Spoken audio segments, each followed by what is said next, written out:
Olá, quanto tempo?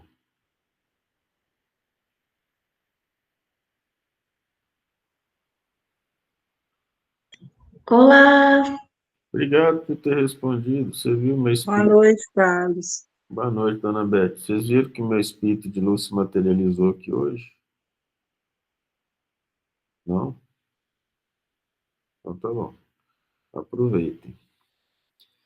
A Stephanie vai fazer a nossa oração final e inicial para a gente começar o próximo estudo. Conseguem me ouvir? Sim, Ok.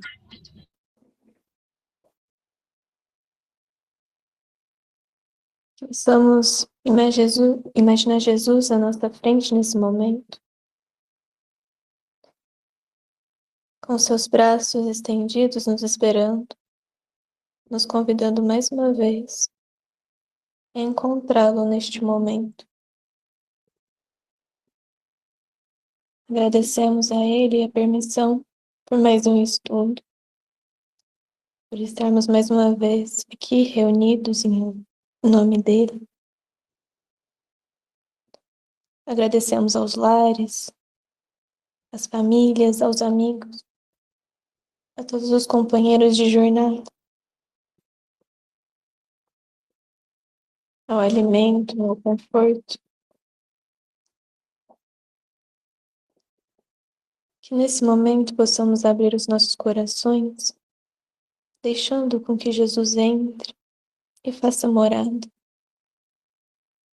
permitindo com que Ele observe todas as nossas mazelas, todos os nossos vícios, todos os nossos defeitos.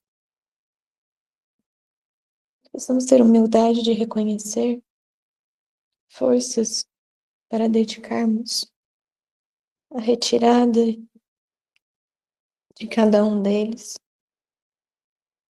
Que possamos ter coragem de olhar para dentro de nós mesmos e forças para mudar cada um desses comportamentos. Que possamos sermos sinceros com nós mesmos e com o nosso Mestre.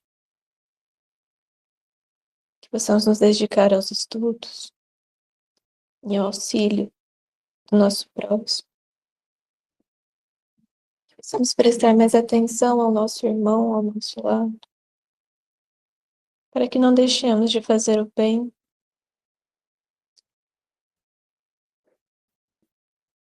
Que possamos nos permitir sentir a dor do nosso irmão para que possamos consolá-lo tanto quanto possível. Pedimos auxílio dos bons espíritos para iluminar as nossas mentes e nos conduzir quando os momentos forem tão difíceis e quando estivermos tão perdidos. Agradecemos também a todo o trabalho e a todo o esforço que esses amigos espirituais se dedicam constantemente e que nos incentiva a continuar neste caminho do bem, a continuarmos lutando mesmo que as nossas forças sejam tão poucas, que possamos dar o nosso melhor a cada dia, que possamos fazer bem aquilo que nos propomos a fazer, para utilizar bem aquilo que Deus nos permitiu ter. Pedimos pelas nossas famílias, os nossos amigos, a cada pessoa, a cada espírito ligado a nós. Que o amor possa se fazer presente em nossos corações e que possamos lembrar de Jesus constantemente e nos empenharmos em fazer aquilo que Ele nos ensina constantemente. Muito obrigada, meu mestre.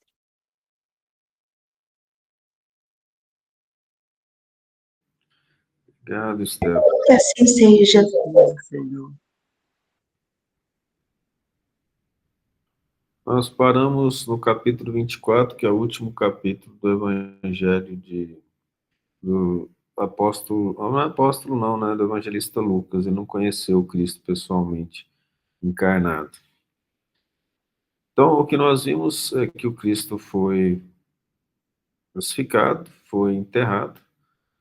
E as mulheres que tinham saído com ele da Galiléia o seguiram e viram o sepulcro e como foi posto o seu corpo. As mulheres, que hoje dominam o mundo, não é mesmo?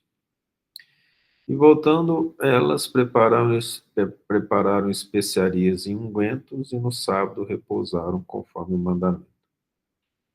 E no primeiro dia da semana, muito de madrugada, foram elas e algumas outras com elas ao sepulcro, velando as especiarias que tinham preparado. Veja que interessante, né? As mulheres fizeram isso, os apóstolos e os discípulos estavam reunidos e elas estavam preocupadas com o corpo do Cristo, que é a preocupação natural das mães, das mulheres, né? E acharam a pedra revolvida do sepulcro. Eles colocaram uma pedra, esse sepulcro, nós sabemos, foi José de Arimateia que conseguiu. Como foi falado lá, ele era um fariseu influente, era um dos juízes do Sinédrio. E entrando elas, não acharam o corpo do Senhor Jesus. E aconteceu que, estando elas perplexas por isso, eis que pararam junto delas dois homens com vestes resplandecentes. Estando elas muito atemorizadas, você vê que ver espírito dá medo, né? E baixando o rosto para o chão, eles lhes disseram: Por que buscais o vivente entre os mortos? Não está aqui, mas ressuscitou. Lembrai-vos como vos falou, estando ele ainda na Galiléia. Nós sabemos que eram espíritos angelicais que avisaram isso para elas. Aqui nós temos um fenômeno de mediunidade. Vamos perguntar para os padres, para os pastores, o que significa ver dois homens de roupas resplandecentes conversando com essas pessoas. Não é o que a doutrina espírita diz de mediunidade, de vidência e também de audiência? Dizendo: convém que o Filho do Homem seja entregue nas mãos de homens pecadores e seja crucificado, e ao terceiro dia ressuscite. Isso de acordo com as Escrituras. Seja entregue nas mãos de homens pecadores. Nós sabemos, então, e hoje nós temos uma evidência histórica de que o Cristo foi morto pelos judeus, no caso, especificamente pelo poder dos fariseus. E lembraram-se das suas palavras. E voltando do sepulcro, anunciaram todas essas coisas aos 11. Lembra que Judas suicidou. E a todos os demais, que foram os discípulos que seguiram os 11. E eram Maria Madalena, a Maria Madalena era a prostituta bela, que se apaixonou pelo Cristo como homem, depois entendeu que o amor dela era um amor de admiração espiritual, largou toda a vida dela de prazeres e dinheiro e seguiu Cristo. O Emmanuel considera que a transformação de Maria Madalena foi uma transformação mais profunda do que a de Paulo, porque, segundo Emmanuel, Paulo procurava Deus e procurava aprender, só que ele estava equivocado no direcionamento. Enquanto que Maria Madalena, que é chamada Maria de Magdala, ela estava contra os princípios do bem, em pecado em termos de bens materiais, em termos de adultério. E a transformação dela, ele considera que foi mais exemplar do que a do próprio Paulo. Joana e Maria, mãe de Tiago. Tiago é irmão de João. Essa é a mesma Maria que chegou para o Cristo e perguntou: Senhor, faze com que os meus filhos sentem um à tua direita, outro à tua esquerda no reino dos céus. E que gerou ciúmes entre eles, né? E as outras que com elas estavam, que diziam essas coisas aos apóstolos. E suas palavras lhes pareciam como desvario, e não creram nelas. Veja que o Cristo foi embora e já estava meio que materializado de novo, né? Pedro, porém, levantando-se, correu ao sepulcro, e abaixando-se, viu só os lençóis ali postos, e retirou-se, admirando-se do que havia acontecido. Então, mesmo Cristo falando, eles não tinham uma noção muito clara do que ia acontecer. Eis que no mesmo dia iam dois deles para uma aldeia, que distava de Jerusalém 60 estádios, cujo nome era Emaús. Iam falando entre si de todas aquelas coisas que haviam sucedido. E aconteceu que, indo eles falando entre si, e perguntando-se um ao outro, o próprio Jesus se aproximou e ia com eles. Mas os olhos deles estavam impedidos de o reconhecerem. Os espíritos superiores, eles têm a capacidade de fazer com que a gente não veja as coisas mais claras quando isso é necessário. Jesus tinha esse poder sobejamente, né? E ele lhes disse: Que palavras são essas que, caminhando, trocais entre vós, e por que estáis tristes? E respondendo um, cujo nome era Cleófas, disse-lhes: És tu só peregrino em Jerusalém, e não sabes as coisas que nela têm sucedido nesses dias? E vocês imaginam, né? Por mais que seja o Cristo, fofoca existia para todo lado. Mesmo que não tivesse internet naquela época, estava todo mundo falando o que tinha acontecido. E ele lhes disse: Quais? E eles lhes disseram: As que dizem respeito a Jesus Nazareno, que foi profeta,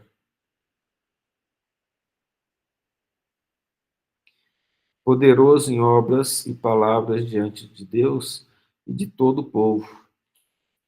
E como os principais dos sacerdotes e os nossos príncipes o entregaram à condenação de morte e o crucificaram.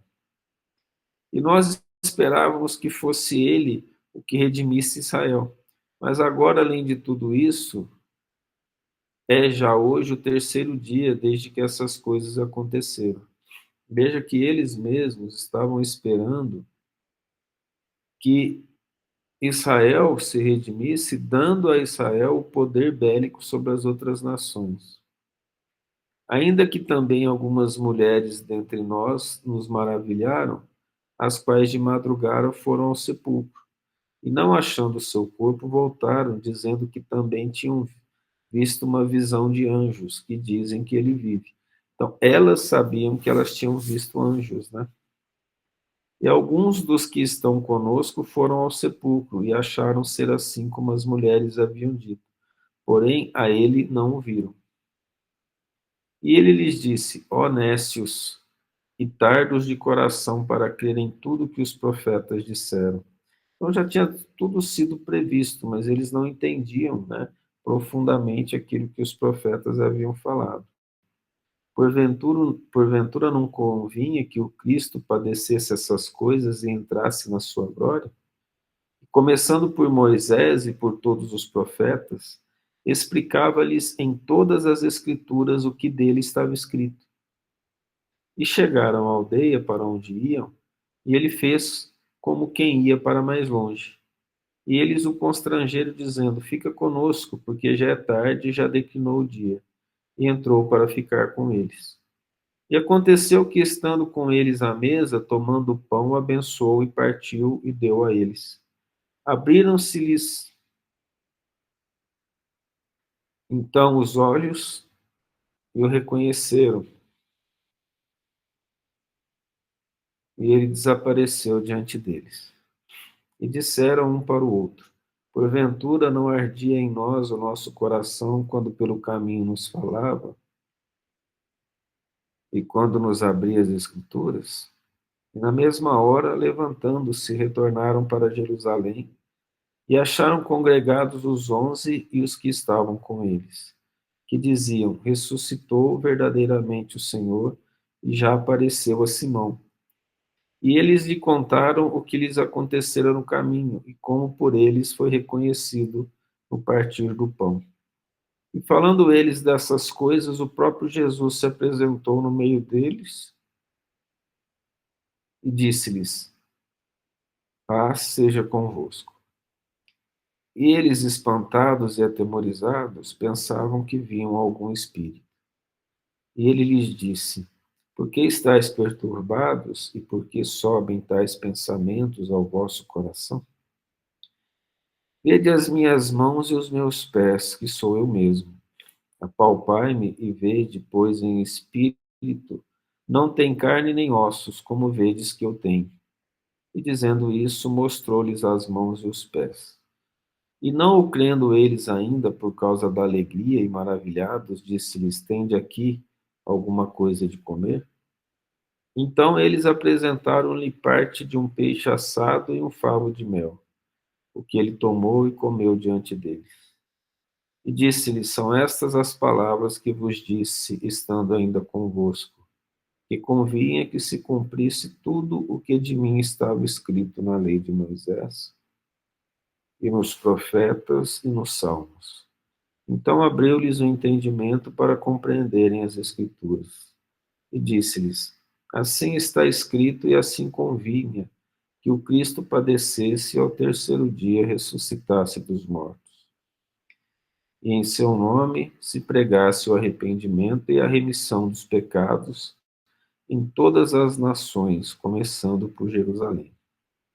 É aqui aquilo que nós falamos, né? É necessário arrepender, se preparar e os pecados precisam ser redimidos através das ações do bem. E dessas coisas sois vós testemunhas. E eis que sobre vós envio a promessa de meu Pai. Ficai, porém, vós na cidade de Jerusalém, até que do alto sejais revestidos de poder. Estavam sendo preparados para levar a palavra e o cristianismo a todos os lugares. Levou-os para fora até Betânia, e levantando as suas mãos, os abençoou. E aconteceu que, abençoando-os ele, se apartou deles e foi elevado ao céu. E adorando-o eles, retornaram com grande júbilo para Jerusalém. E estavam sempre no templo, louvando e bendizendo a Deus. Amém.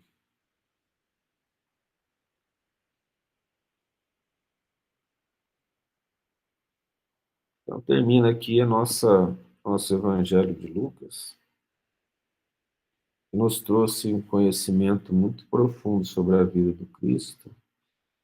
Eu não quis parar o último capítulo para explicar nada, quase, para que a gente sentisse que o Cristo de fato retornou através do Espiritismo e que de fato ele caminha conosco, ele nos ensina. As dores e dificuldades são provas necessárias para o nosso crescimento espiritual. Semana que vem, de acordo com os pedidos, nós começaremos Atos dos Apóstolos. Essa semana a gente termina mais cedo. E fiquemos com a história do Cristo. E por amor a nós,